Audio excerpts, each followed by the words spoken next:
Bismillahirrahmanirrahim. Overflowing of Tabuk well. Imam Muslim narrated from Jabbar and Imam Ahmed from Muadh ibn Jabal that the Holy Prophet ﷺ said, at the time of the Battle of Tabuk, you will soon reach the well of Tabuk tomorrow. You will reach there at the time of rising sun.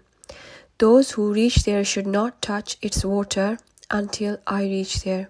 When we reached there, 2 people had reached there before us. It was like a small well from which little water was coming out.